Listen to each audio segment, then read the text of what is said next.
Gumawa si Mr. ng extension sa kubo para sa aming patanim bukas. Dahil kapag umulan, hindi kami lahat kasya sa kubo.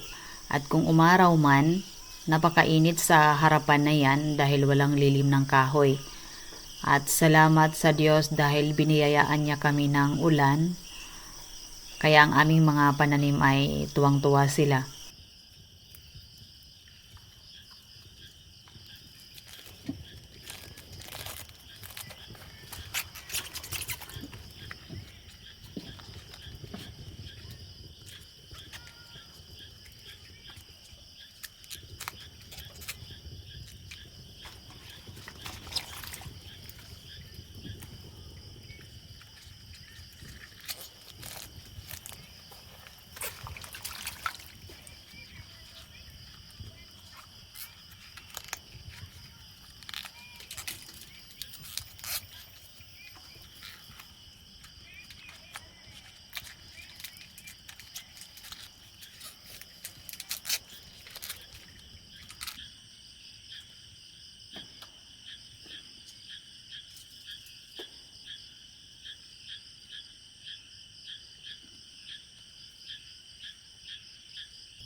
Papa. Gamit sila. Diyan sa bag.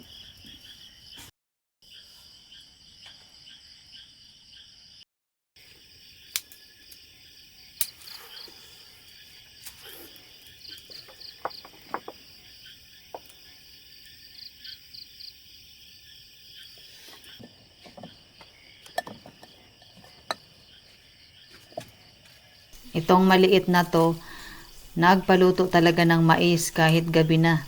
Kaya yung tatay niya ay naghanap ng mais dyan sa gilid.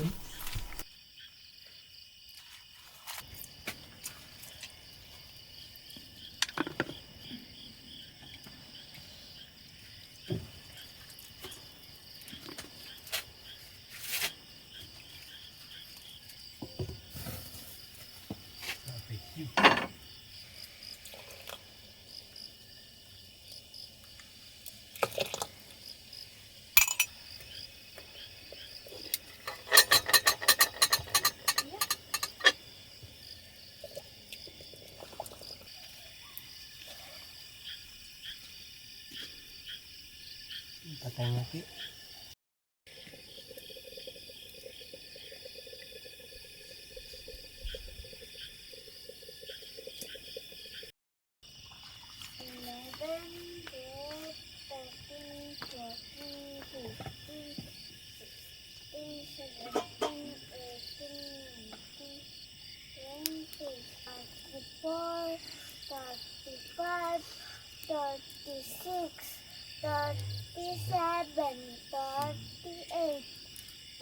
Ano natin mga auto na no?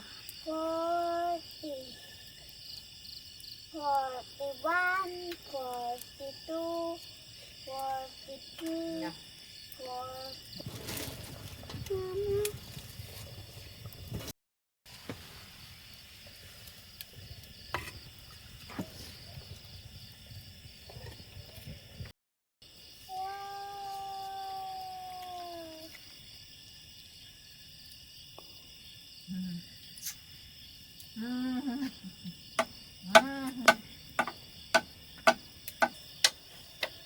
Tago eh.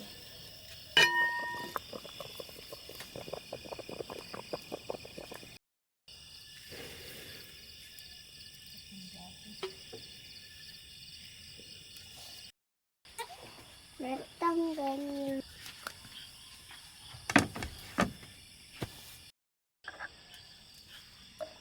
yung na ano nama nat. Napigas na ba yan? Anong na mana na anong de Vitamin na.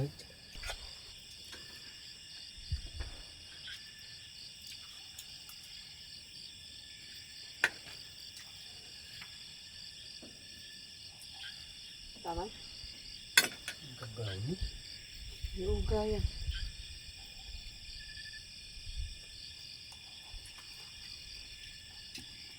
Go.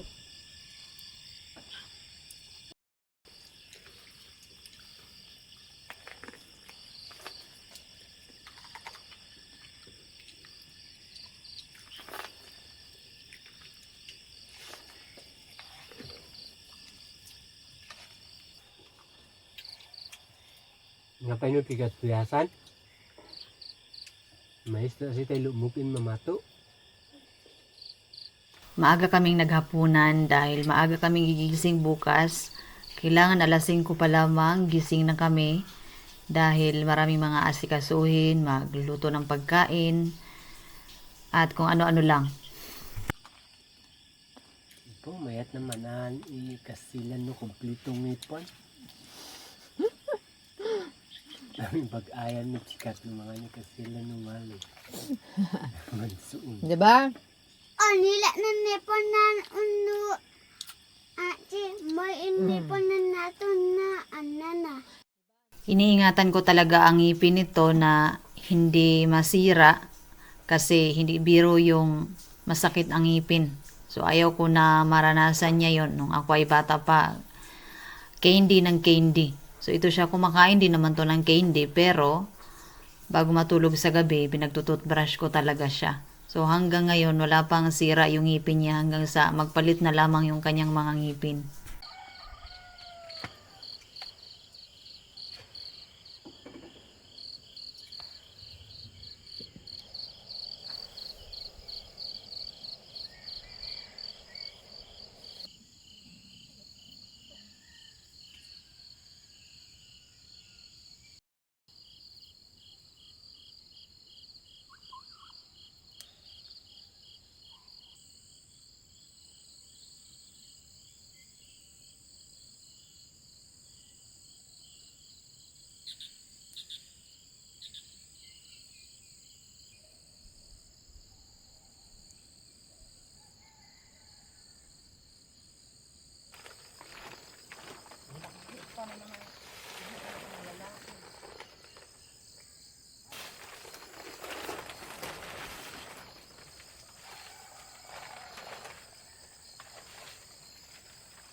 Tigas na agad, oh. Bago pa nga lang matigas na agad. Ba't ganun ang... Oh, tingnan mo. Tinanggalan mo ba to ng unang bunga? Hindi pa. Ang dami na niyang bunga pero matitigas na, oh.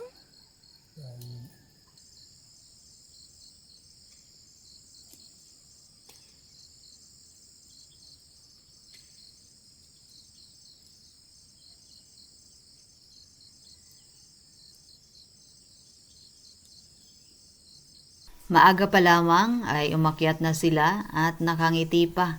Kaya napakaganda ng aming umaga. So itong nauna ay ang aking mother-in-law na kasama yung kanyang isang apo. At yung apat naman ay nagsisimula ng magtanim doon sa baba. So 6 silang lahat ngayon.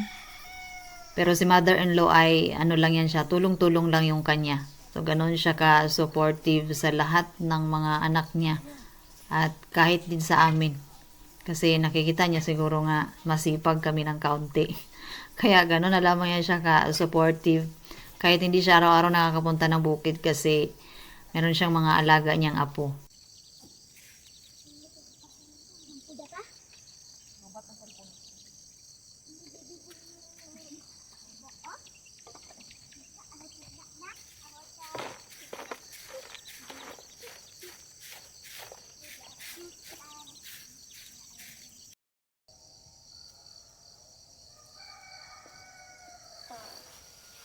Pati aapo.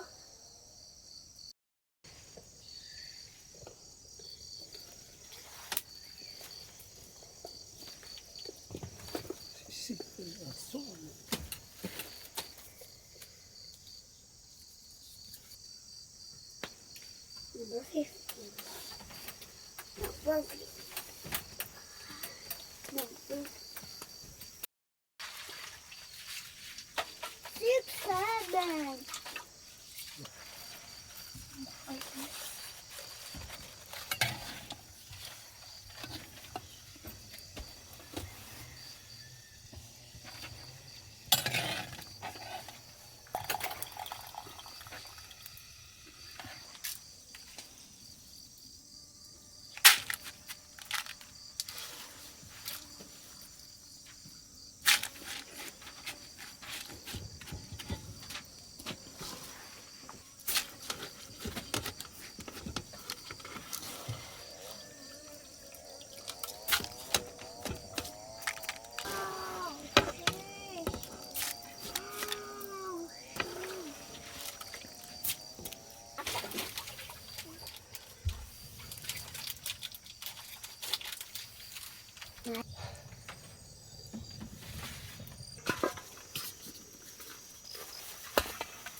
Inihaw ko yung talong na matigas na.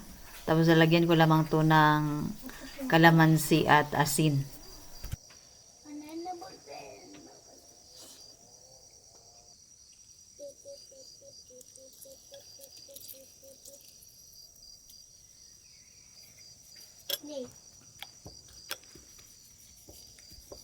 Habang kami ay naghahanda para pang-agahan, ako ay kumakain ng pakonti-konti kasi yung dalawa ayaw daw muna nilang kumain. Sasabay sila mamaya sa pakain ng mga nagtanim.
Ay, magkape tayo. Sinasabing mainit ang panahon pero ikape pa rin ng mga Pilipino.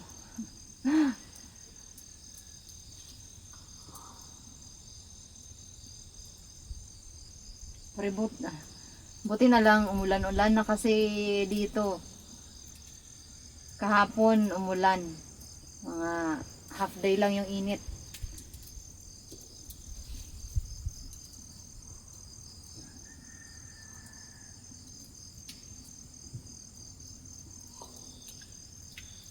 Hala.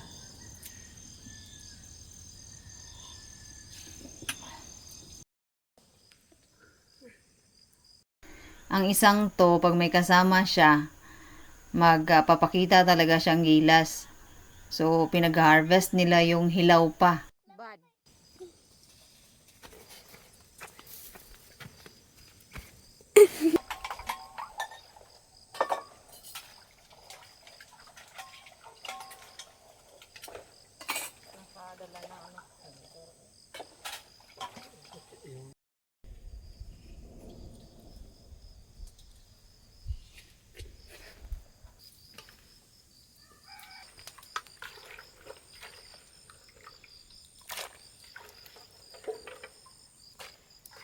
Yo.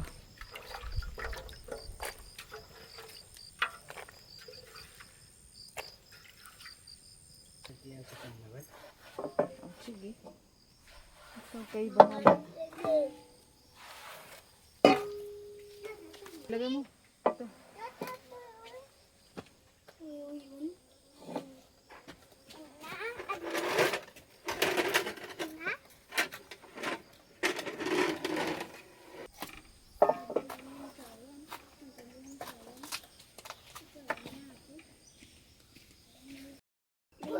Watermelon. Wow, pretty. Yan. Yan.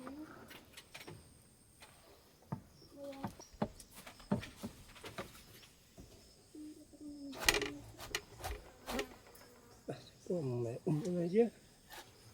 So,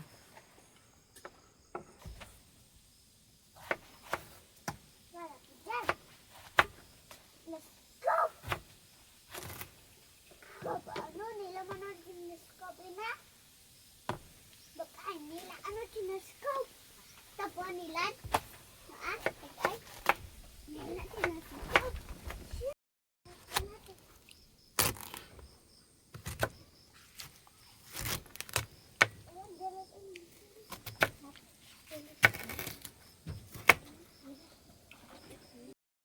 ang kulay niya, hindi red na red, pero tama lamang yung tamis. So, sa mga umiiwas, mga matatamis, mas okay yung ganyan lamang kahinog.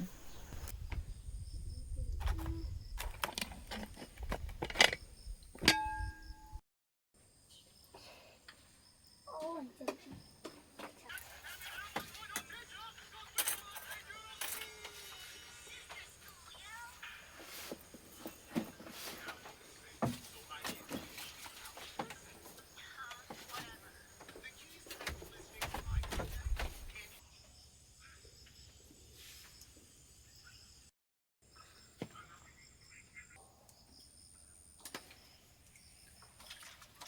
Wala isnam. Hatapon siya inamin. Maaga namin silang pinakain kasi maaga naman kaming natapos magluto ng kanilang pagkain. At mas maganda naman talagang iserve natin yung pagkain na mainit-init pa, lalo na yung sabaw. Tapos sila ni Mr. hindi rin sila nagagahan.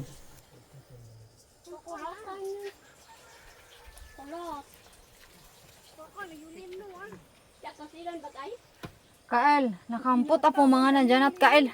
Huy! tama mo po. Nuno kain. Kainan mo makain na to. Ito po umali. Oh. Ano yung po iba? Paano po amino na nan? Namay ang punang kasilad niya na Kael. Kutin ko lang. Dan Ay, oh. Gano'n kita ang pawat? tayo natin yung chicheria. Oh. Wala pa pa niya ina. Nakain, mahal ni kasilan. Kasilan. Dalawa Mayang ko yun. Init. Init ang? Init ang makit. Sayo na. Mato. Kaya po Puner mani. Okay, what the fort? Yung kaya yung ayak kita ko. Siyempre, chong ka Tisot na. na mayang. Yung cekas kasilan. Ay, okay, ang siya. Baka maano yung ampalaya.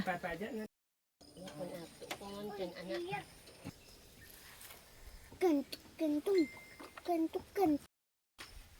Ano to? Well, dyan mo sana. Tutulong. Man. Kami na nga, watermelon na. Eh, anak siya ato. Bali aton pa magbali aton kini.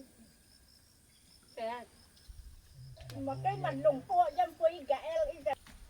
Nang kitil ate umapitam. No, mamak indak jak man ochon at imalit imoy. Tama tanto. Kumpi ang imoy. Pantay yo inuyungan nanuntrunti. Sipsi, kita kok. Ang janin po anak, ako sa dyanan, umuwi ina, ang janin po. Uyul am. Mansin ngatat dasi.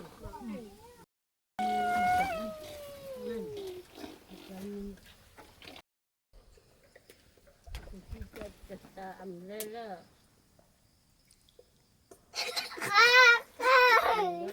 Ay, mang. Matapos ang agahan ay aakyat ang mga tudoon sa taas para mamingwit sila ng tilapia na idadagdag sa kanilang ulam mamaya. Tapos maghahakot din si Mister ng pantanim. So medyo nakakapagod yung aming patanim ngayon dahil ang kubo na ito ay nasa kalagitnaan. Tapos yung pagtataniman nandun sa baba. Tapos yung paggagalingan nung pantanim ay galing dun sa taas. So, akyat baba si Mr. sa paghakot. At ako ay naiwan muna dito para maghugas, magligpit, maglinis ng kaunti para nakaligpit na bago ulit kami magluto para sa kanilang pangalawang kain.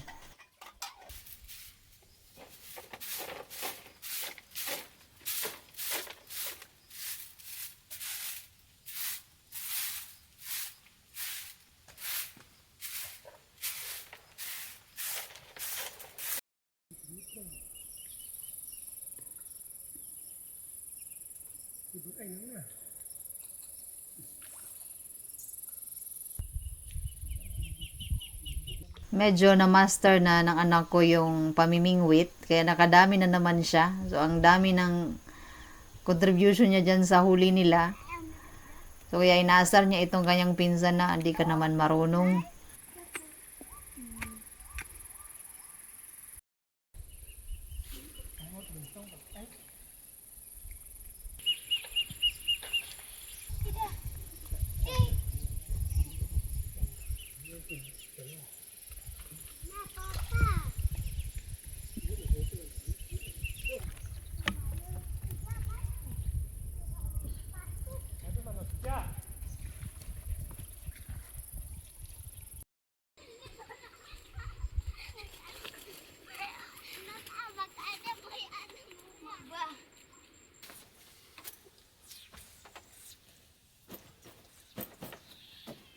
Nakakaawa naman tong taong to. Hakot ng palay, igib ng tubig. Pero sige lamang, babawiin na lamang yan sa susunod na kain. So, kailangan talagang dami-damihan ng kain para ma-supplyan ng enerhiya yung katawan. Ang aming pamerienda ngayon ay nilagang mais at spaghetti. So, spaghetti na lamang yung aming naisipang lutuin kasi wala namang iba. So, mas mabilis pang lutuin. At bibira lang naman kumain yung mga tao dito ng spaghetti. Kaya okay lamang din na tumikim paminsan-minsan.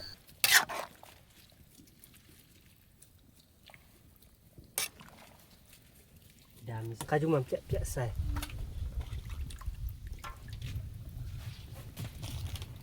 Kalian na silit kadyo tayo.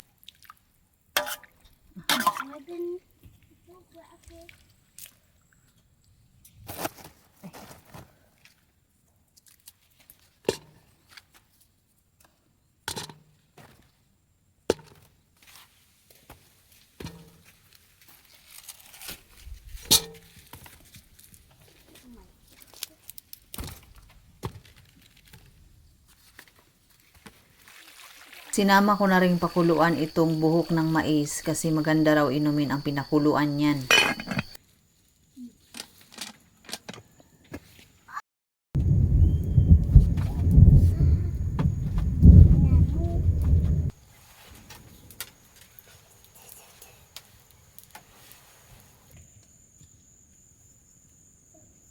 Kano am padon. Ani po anti pi up. Patah.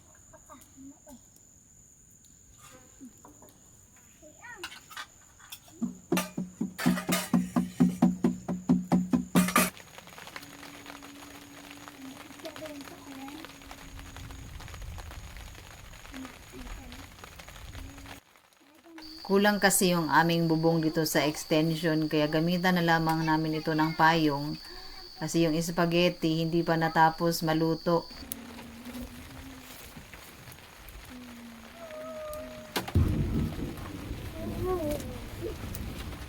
Hawni.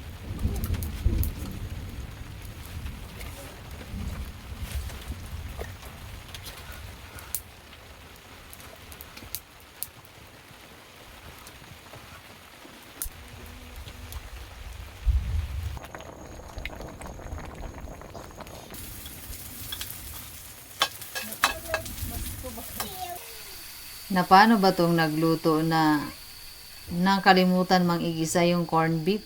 So naunang nilagay yung sauce, tapos bago inilagay yung corned beef, nataranta ako dun sa lakas ng apoy no nasunog kasi agad kaya ang naisip ko ilagay na yung sauce. Pero okay lamang yan basta nahalo pa rin naman yung corned beef. Itong spaghetti namin ay pang bukid style lang to. Wala nang kung mga ano-ano pang hinahalo. Kundi gatas lang na condensed milk kasi gusto ng mga bata yung may gatas. Pero kung tutuusin, kahit hindi naman na siya timplahan talaga gawa ng timplado na kasi yung sauce niya.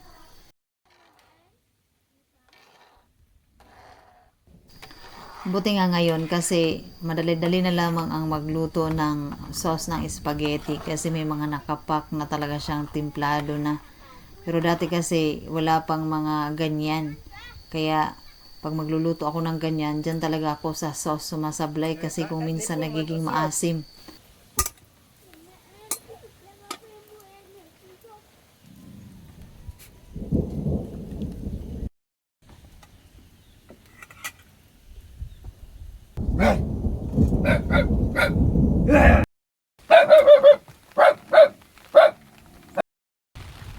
Auni.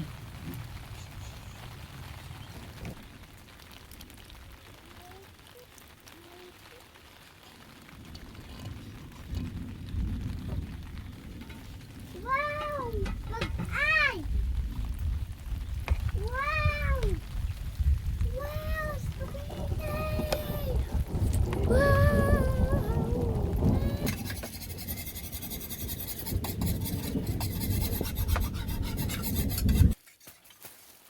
At idagdag na rin namin itong dalawang supot ng sliced bread.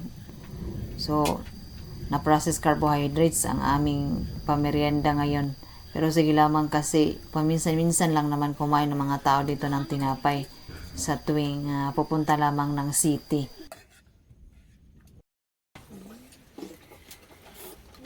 Ano na hapon na ngayon? Kapot. Samyan Chris. Kan po. Oo. Wa. Kasi mga nagdadalaman. Nuli-uli na nun siya. Siya ng laki. Siyempre.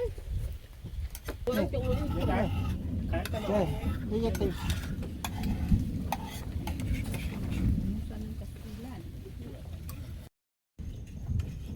Badnat. Ate tayo. Ito yung side ko man si tilapia.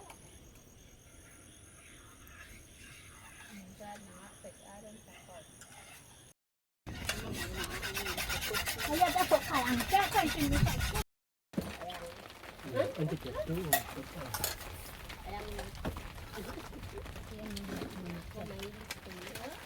Kung pawalo lang na pa yan. Ano tawa? Eh, akay na. Ito? Log na? Sige mo ano ano. Dali sa kapan.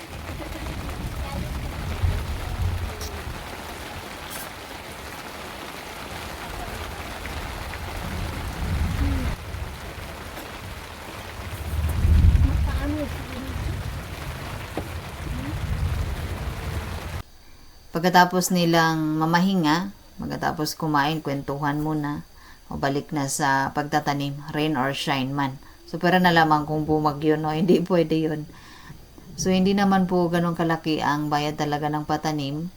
Kung kaya dinadaan na lamang namin sa pagkain na kung maaari, hindi lamang isang putahe yung isi-serve na iba-iba talaga para mabawi naman yung pagod nila sa pagkain.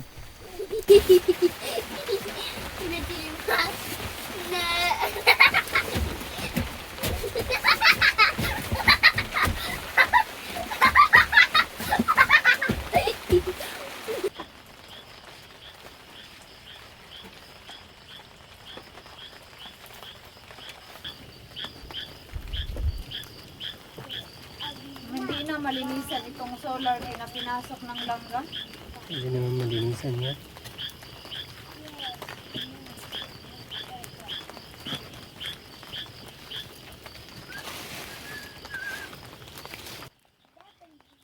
Pagdating ng hapon ay kami-kami na lamang dito sa kubo. At ang sarap lamang namnamin nitong ulan. Sarap pakinggan ng patak ng ulan. Hindi pa po natapos yung aming patanim kaya yung iba ay pinabalik ng aking mother-in-law para ipagpatuloy yung pagtanim doon sa taas.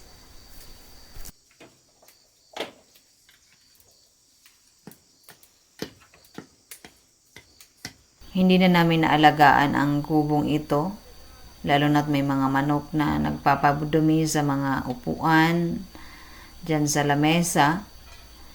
So, mahirap mag-maintain ng kalinisan or ma-maintain yung madamuhan yung mga garden, lalo na kung marami ka nang inaasikasong garden. So, parang yung pananampalataya din natin sa Panginoon, parang ganon.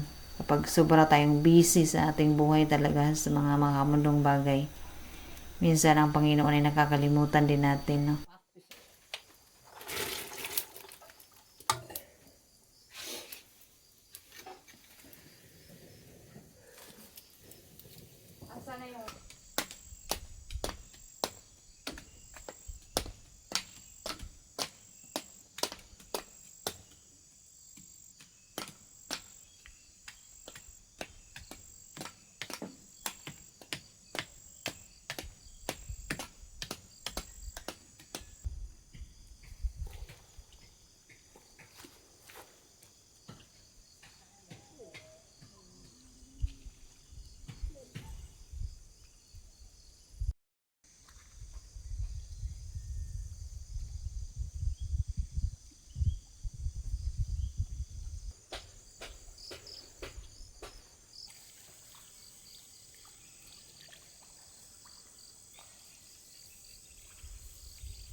Ito ang aming pakain sa kanila. So, manok pa rin, may halong mga gulay. Ang malaga, merong sabaw.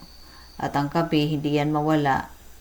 Basta, nakakabusog pa rin talaga yung pagkain na isi-serve. So, hindi na ito kasing bongga nung unang araw. So, hindi kasi kami nag-expect na pababalikin pa sila ng aking mother-in-law, no?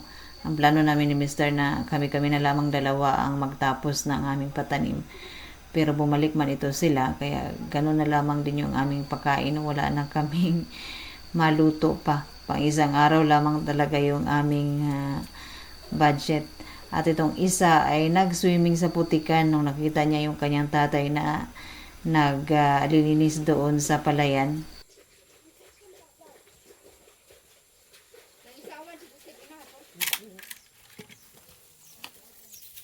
Para sa kanilang merienda ay lulutuan ko sila ng puto kasi mas mabenta talaga ang ganitong merienda para sa mga babae dahil ang mga ulam, no, hindi masyado. Pero pag mga lalaki ang patrabaho, hindi naman nila masyado pinapansin yung mga ganitong pagkain, mga puto. Kanin talaga sila at ulam. Yun ang kanilang gustong gusto.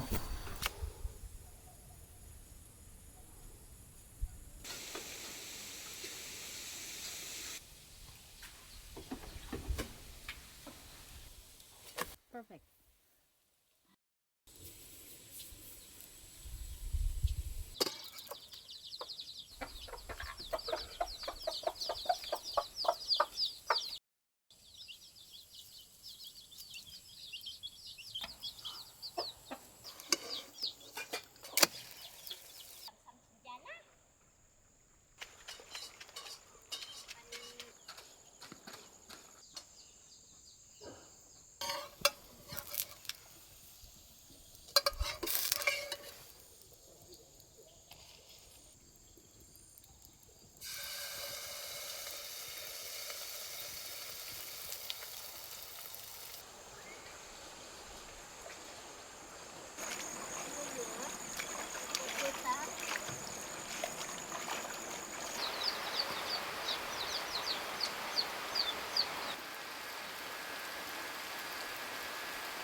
At eto ay luto na ang kanilang pagkain.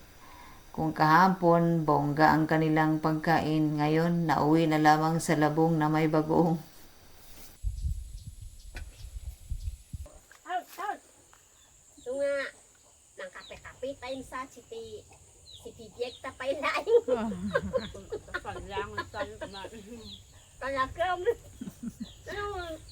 Nangapitat mo tayo. Iya kayo lang niya, alargin yung pubang. Oh, Ayan puto. Ay kape. kape. Ay nibakit mit lang na asukal nat. Oh, mampakit. So sabi nila no, magkape tayo habang buhay pa. Kasi pagdating doon sa kabilang buhay, ay wala nang kape-kape. So napakasarap naman talaga ng kape. Lalo na kung yung tipong kaunting asukal lamang. Tapos itong isa ay napahimbing ang tulog niya dahil sa ulan.